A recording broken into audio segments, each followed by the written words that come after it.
आज हम आपको एक ऐसी लड़की की कहानी सुनाने जा रहे हैं जिसने बहुत कम उम्र में ही ढेर सारी शोहरत कमा ली थी, जिसने अपने 3 साल के छोटे कैरियर में अनेकों हिट फिल्म्स देकर लोगों को अपना दीवाना बना दिया था। लेकिन 19 साल की छोटी सी उम्र में ही उसकी मौत ने फिल्म इंडस्ट्री को ही नहीं, पूरे हिंदुस्तान को हिलाकर रख दिया था। आप सलाम हिंदुस्तान देख रहे हैं। 3 साल के छोटे से कैरियर में इस लड़की ने फिल्मों में जबरदस्त परफॉर्मेंस देकर इंडस्ट्री की बड़ी बड़ी हीरोइंस को घबराने पर मजबूर कर दिया था। 19 साल की उम्र में दुनिया से रुखसत हो जाने वाली ये लड़की कोई और नहीं, दिव्या भारती थी।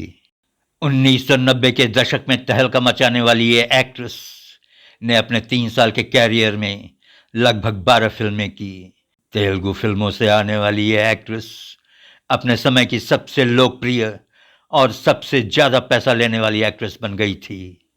लेकिन 25 फरवरी 1974 में पैदा होने वाली इस एक्ट्रेस का 5 अप्रैल 1993 में मुंबई के वर्सोवा में अंत हो गया था।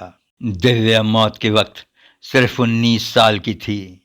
मीडिया रिपोर्ट्स के मुताबिक दिव्या की मौत अपार्टमेंट की खिड़की से गिरकर हुई थी। बताया जाता है कि उस रात दिव्या अपने दोस्तों के साथ पार्टी कर रही थी। पार्टी से ब्रेक लेकर वो लिविंग रूम की खिड़की पर आकर के बैठ गई और वहां से नीचे गिर गई। दिव्या 5वीं मंजिल से ग्राउंड फ्लोर पर गिरी थी। वहां पर मौजूद लोग उन्हें गंभीर हालत में जैसे तैसे अस्पताल लेकर पहुंचे, लेकिन इलाज के दौरान उसकी मौत हो गई। मुंबई पुलिस ने दिव्या की मौत को एक्सीडेंट बताया था। हालांकि आज भी इस सवाल का जवाब नहीं मिल पाया है कि आखिर दिव्या खिड़की से गिर कैसे सकती है। मुंबई के तो हर फ्लैट्स की खिड़कियों पर बाहर की ओर ग्रिल लगा रहता है। दिव्या की मौत की गुत्थी गुत्थी ही बनकर रह गई, जो आज तक सुलझ नहीं पाई है। लोगों के मन में आज भी सवाल उठते हैं। लोग आज भी भ्रम में हैं कि दिव्या की मौत हत्या तो नहीं थी। दिव्या भारती ने अपनी इस छोटी सी जिंदगी में ही एक सफल कैरियर का स्वाद चखा और शादी करके वो शादीशुदा जिंदगी भी जी लिया था।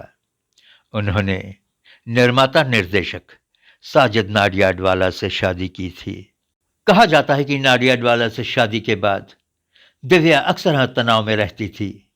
इसी तनाव की वजह से दिव्या शराब पीने लगी थी।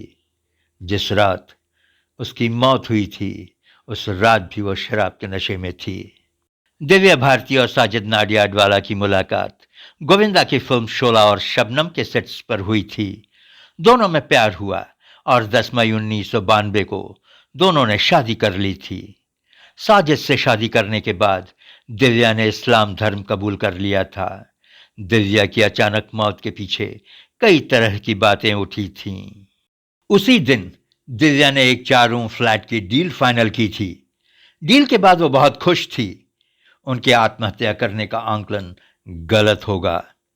जिस दिन दिव्या की मौत हुई थी, कहा जाता है कि उसकी दोस्त और डिजाइनर नीता लुल्ला और उनके पति दिव्या के यहां तुलसी अपार्टमेंट में उसी रात आए हुए थे। तीनों लिविंग रूम में बात करने के दौरान ड्रिंक भी कर रहे थे। दिव्या की नौकरानी अमृता भी उस रात फ्लैट में मौजूद थी, लेकिन कहा जाता है कि हादसे के समय अमृता किचन में काम करने चली गई थी। जाने वाला तो चला गया, लेकिन दिव्या के अपने यहां इस दुनिया में उनके जाने के बाद रोते हैं। दिव्या की मां ने बताया कि वो अपनी बेटी को कई बार सपने में देख चुकी हैं। उन्होंने बताया कि उनको जब भी जल्दी उठना होता था तो दिव्या उनके सपने में आती थी और प्यार से उन्हें उठाकर चली जाती थी। दिव्या भले ही इस दुनिया से जा चुकी हैं तो क्या, अपनी फिल्मों के जरिए वो लोगों के दिलों में हमेशा जिंदा रहेंगी।